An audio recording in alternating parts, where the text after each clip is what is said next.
Hello everyone, this is संकेत दातिरा। मैं आप सबको वेलकम करता हूं हमारे इस चैनल में जिसका नाम है इंडियन एंटरप्रेन्योर्स हब, जहां पर हम लोग आज बात करेंगे चैलेंजेस के बारे में। स्टार्टअप इकोसिस्टम में जो अभी चैलेंजेस है, हम लोग आज उन सारे चैलेंजेस के बारे में बात करेंगे। इंडियन गवर्नमेंट पिछले कई सालों से कोशिश कर रही है कि इंडिया का जो स्टार्टअप इकोसिस्टम है वो बहुत तेज़ी से इवॉल्व हो, जॉब सीकर से ज़्यादा जॉब क्रिएटर्स मार्केट में तैयार हो, इंडस्ट्रीज़, बड़ी बड़ी इंडस्ट्रीज़ शुरुआत हो, या फिर सब कई सारे छोटे छोटे स्मॉल स्केल स्टार्टअप्स तैयार हो जाए। बहुत सालों से कोशिश कर रही थी गवर्नमेंट। बहुत सारी स्कीम्स लाई गई, मेक इन इंडिया लाया गया, स्टार्टअप इंडिया लाया गया, और भी कई सारी स्कीम्स लाई गई। रूरल एरियाज़ के लिए अलग से स्कीम्स लाई गई, वुमेन एंटरप्रेन्योरशिप के लिए अलग से स्कीम्स लाई गई। बहुत सारी कोशिशें की गई, पर ऑन एन एवरेज देखा जाए तो वो सारी चीज़ें, वो सारी स्कीम्स पेपर पर रह गई, एग्जीक्यूशन में उतना नहीं आ पाया। उसके पीछे कई सारे रीजंस थे। अनअवेयरनेस, अच्छे से प्रोपोगेट नहीं कर पाए, या फिर लोगों को उतने अच्छे से मोटिवेट नहीं कर पाए, या फिर स्कीम उतनी ज़्यादा इफेक्टिव नहीं थी। काफ़ी सारे उसके लिए पीछे फैक्टर्स थे। पर अभी अगर हम लोग देखा है तो अभी लगभग ये लॉकडाउन ख़त्म होने के बाद की मैं बात कर रहा हूँ, स्टार्टअप इकोसिस्टम में बहुत सारे चैलेंजेस आ रहे हैं गवर्नमेंट की तरफ से। अभी चैलेंजेस मतलब कौन से? पहले आत्मनिर्भर भारत ऐप चैलेंज आया, उसके बाद गवर्नमेंट ने उसी के पैरेलल स्वदेशी हार्डवेयर चैलेंज लाया। डीआरडीओ ने भी उनके एरिया में डिफेंस और सैटेलाइट टेक्नोलॉजी, इन एरिया में उनका अलग से चैलेंज लाया, डेयर टू ड्रीम। फिर एक और चैलेंज अभी रिसेंटली कल ही लॉन्च हुआ जिसका नाम है चुनौती, जो कि टायर 2 टायर 3 लेवल की, छोटे लेवल की सिटीज़ को टारगेटेड है। वहाँ के पे एंटरप्रेन्योरशिप डेवलप करने के लिए वो चैलेंज डिज़ाइन किया गया है। कई सारी स्टेट गवर्नमेंट्स ने भी उनके लेवल पर ऐसे चैलेंजेस एग्जीक्यूट किए। तेलंगाना ने उनके स्टेट लेवल पर चैलेंजेस और इंक्यूबेशन सेंटर्स डेवलप किए, और काफ़ी अच्छे से रिजल्ट्स वो वहाँ पर अचीव कर रहे हैं। यूपी गवर्नमेंट ने भी काफ़ी सारी कोशिशें की। तो ये जो अभी ये चैलेंजेस अभी मार्केट में आ रहे हैं, हम लोग आज उसके बारे में बात करेंगे।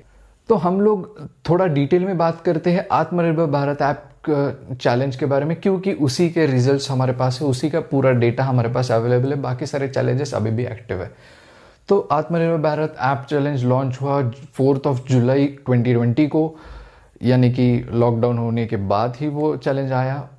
उस चैलेंज का मोटिव था कि इंडिया में बने हुए ऐप्स डेवलप हो, जो भी सोशल नेटवर्किंग प्लेटफॉर्म्स हो, सोशल मीडिया हो, वो भी इंडिया में डेवलप हो, इंडिया के एडुटेक स्टार्टअप्स डेवलप हो, इंडिया में बिजनेस रिलेटेड वीडियो कॉन्फ्रेंसिंग वगैरह ऐसे सारी चीज़ें इंडिया में खुद की बनी हुई हो। हम लोग बाहर की चीज़ें, बाहर की कंपनीज के ऊपर कम डिपेंडेंट हो। ये उसका मेजर एम था।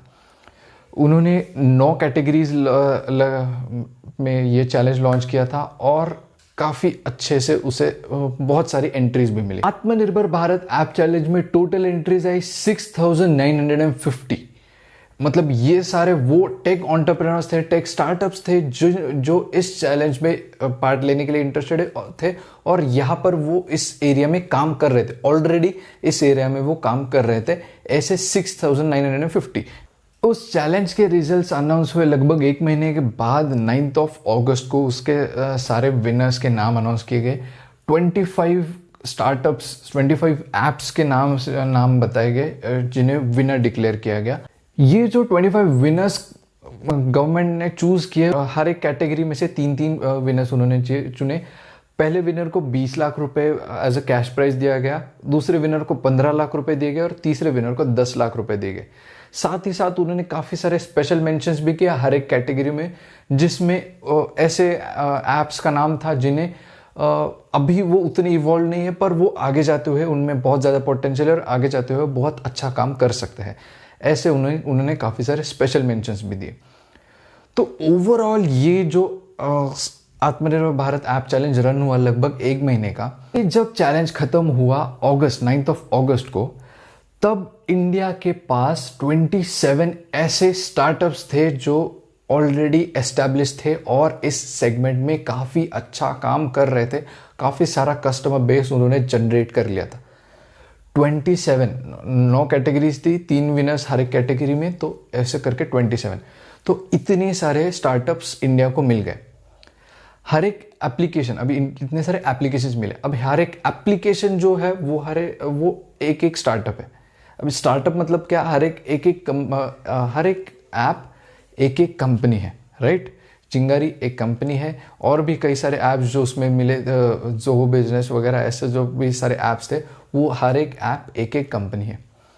तो अगर हम लोग लॉन्ग रन में देखें तो 2 सालों में अगर इन सारे कंपनी, इन सारे 27 विनर्स ने अगर हजार लोगों को भी हायर किया, तो 27,000 लोगों के लिए एम्प्लॉयमेंट गवर्नमेंट ने सिर्फ 1 महीने के पीरियड में, 1 महीने से थोड़ा सा ज़्यादा, 1 महीने से 5 दिन ज़्यादा, यानी कि 35 डेज में 27,000 लोगों के लिए एम्प्लॉयमेंट अपॉर्चुनिटी जनरेट कर दी लोग गवर्नमेंट ने।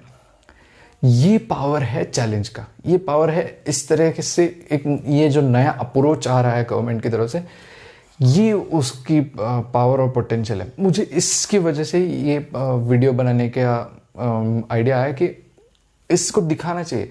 ये जो भी चेंज डेवलप हो रहा है, ये जो भी चेंज आ रहा है सोसाइटी में, इतने सारे स्टार्टअप्स जो बाहर आए। अभी दूसरा हम लोग हार्डवेयर चैलेंज के बारे में बात कर सकते हैं, स्वदेशी हार्डवेयर चैलेंज। इसमें गवर्नमेंट प्लान कर रही है कि टॉप 10 कैटेगरीज को चुने, टॉप 3 को तो वो चुनेंगी, पर टॉप 10 भी चुने, ताकि उन सारे 10 के 10 स्टार्टअप्स को वो किसी ना किसी तरह से मदद कर पाए। टॉप 3 को वो फाइनेंशियल सपोर्ट देंगे, बहुत सारा फाइनेंशियल सपोर्ट देंगे, और उनको पूरी की तरह से अपना प्रोडक्ट डेवलप करके देंगे, डेवलप करके मार्केट में लॉन्चिंग तक गवर्नमेंट मदद करेगी। पर बाकी जो बचे हुए 7 है, उनको भी वो रिसोर्सेस प्रोवाइड करते जाएंगे, प्रोटोटाइप डेवलप करने में उनकी मदद करेंगे, उनके कनेक्शंस डेवलप करने में मदद करेंगे। तो ये सारे जो होगा, ये जब स्वदेशी हार्डवेयर चैलेंज एंड होगा, तब इंडिया के पास एटलीस्ट 3 ऐसी कंपनीज होंगी जो इंडिया में बना हुआ हार्डवेयर डेवलप कर पाएंगे, इंडिया में बने हुए प्रोसेसर्स डेवलप कर पाएंगे, मदरबोर्ड्स डेवलप कर पाएंगे, जीपीयूज डेवलप कर पाएंगे। ऐसे इंडिया में बनी हुई कंपनीज होंगी। कितने सालों से हम लोग कोशिश कर रहे हैं कि इन सारे मामलों में इंडिया आगे बढ़ पाए, इंडिया इन सारे मामलों में थोड़ा बहुत तो कंट्रीब्यूट कर पाए वर्ल्ड को। पर अभी इस कुछ ही दिनों में, लगभग महीनों में, 3, 4, 5 महीनों में इंडिया को वो सारे कंपनीज मिल रही है। ये ब्यूटी है इस नए अप्रोच का, ये जो गवर्नमेंट की तरफ से इस नए चैलेंजेस की तौर पर ये जो नया अप्रोच आया, उसकी ये ब्यूटी है। और आगे जाते हुए इससे बहुत ज़्यादा रिजल्ट्स हमें मिलने वाले हैं। ये जो एक्सपेरिमेंट है, गवर्नमेंट को ये और थोड़ा नीश में ले जाना चाहिए। जो भी स्टेट गवर्नमेंट्स है, उस हर एक स्टेट गवर्नमेंट को अपने अपने एरिया में, अपने अपने स्टेट में किस तरह से इन चैलेंज की आइडिया को इम्प्लीमेंट कर पाए, ये दिखना चाहिए। हर एक गवर्नमेंट को कोई ना कोई प्रॉब्लम होता है जो वो उनकी सोसाइटी में फील कर रहे हो, एक्सपीरियंस कर रहे होते हैं, और गवर्नमेंट को हर एक प्रॉब्लम को सॉल्व करना मुश्किल होता है। हर एक जगह पर गवर्नमेंट नहीं पहुंच सकती। प्राइवेट कंपनीज उस काम को बहुत तेज़ी से और बहुत जल्दी, बहुत इफेक्टिवली कर पाएंगे। इस पोटेंशियल को, इस कैपिटलाइजेशन के पोटेंशियल को गवर्नमेंट ने रिकग्नाइज करके उसे और ज़्यादा सपोर्ट करना चाहिए।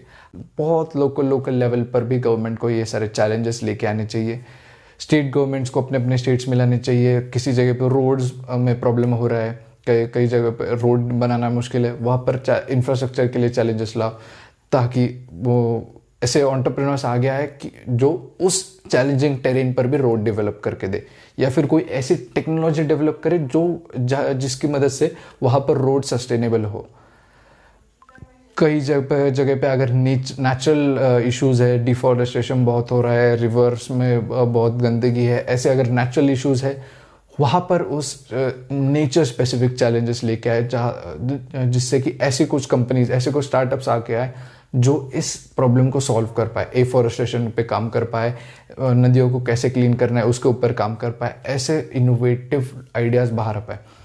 इंडिया में वो है, इंडिया के पास टैलेंट है, बस प्रॉब्लम ये हो रहा है कि हम लोग उन आइडियाज़ को एग्जीक्यूट नहीं कर पा रहे। तो इन चैलेंजेस की मदद से हम वो सब एग्जीक्यूट कर सकते हैं, और बहुत तेज़ी से एग्जीक्यूट कर सकते हैं। गवर्नमेंट सेक्टर और प्राइवेट सेक्टर मिल के इंडिया को बहुत तेज़ी से आगे ले जा सकता है, और बहुत ही जल्द हम लोग वो सारे सपने पूरे कर सकते हैं जहाँ पर हम लोग इंडिया को देखना चाहते हैं। इस तरह से अगर गवर्नमेंट इसी स्पेस से काम करती रही तो बहुत ही जल्द इंडिया की रैंकिंग बहुत बड़ी बन जाएगी। और सबसे बड़ी बात यह है कि जो भी कंपनीज इसमें इस सारे चैलेंजेस में से वगैरह डेवलप होंगी, उन कंपनीज के पास एक बहुत बड़ा यूज़र बेस पहले से ही है। इंडिया बहुत बड़ा देश है, बहुत ज़्यादा पॉपुलेशन है हम लोग के पास। भले हम लोग सोशल मीडिया की बात करें, भले हम लोग एडटेक स्टार्टअप्स की बात करें, भले हम लोग फिनटेक स्टार्टअप्स की बात करें, ये सारे स्टार्टअप्स जो भी डेवलप होंगे, इन्होंने अगर इंडिया को भी सिर्फ इंडिया को ही टारगेट किया शुरुआत के कुछ सालों में, तो भी इनके पास बहुत सारी ऑडियंस है, बहुत सारा यूज़र बेस है जिन तक वो पहुंच सकते हैं। फेसबुक या फिर पेपैल जो कि यूएस की एक फिनटेक कंपनी है, उसके ऊपर इंडियंस को ट्रस्ट करना थोड़ा मुश्किल जाएगा पेटीएम से के कंपैरिजन में। कोई एक अगर लोकल कोई और फिनटेक स्टार्टअप आ जाए जो और नीश तक पहुंच पाए और टारगेटेड लोगों तक पहुंच पाए, तो और अच्छे से काम होगा। यानी कि कोई ऐसी ऐप जो खास गुजरातीज के लिए ही हो, या फिर कोई ऐसी ऐप जो खास होटल इंडस्ट्री के लिए हो, ऐसा कुछ अगर आ पाए तो उसकी एक्सेप्टेंस और ज़्यादा बढ़ जाएगी। तो इसी तरह से अगर हम लोग धीरे धीरे काम करते रहे तो बहुत जल्दी हम लोग बहुत बड़े लेवल पर पहुंच जाएंगे। और ग्लोबल एक्सपेंशन तो बस आगे की बात है, क्योंकि अभी इंडिया के रिलेशंस पूरे वर्ल्ड के साथ बहुत अच्छे हैं, इंडिया की इमेज बहुत अच्छी है, तो इंडिया को ओवर द सीज बिजनेस करने में कोई प्रॉब्लम नहीं आएगी। तो पहले इंडिया को टारगेट करो, इंडिया में ऐप्स बनाओ, इंडिया स्पेसिफिक ऐप्स बनाओ, और फिर ग्लोबली उनको कैसे एक्सपांड करना है उसके बारे में सोचो ओवर द पीरियड ऑफ 2 और 3 ईयर्स। तो बस दोस्तों, आज के एपिसोड में इतना ही। आपको इस बारे में क्या लगता है, क्या क्या आपके एक्सपीरियंसेस है और क्या क्या आपके आइडियाज़ है, थॉट्स है, वो नीचे कमेंट्स में ज़रूर बताना मुझे। मिलते हैं अगले एपिसोड में।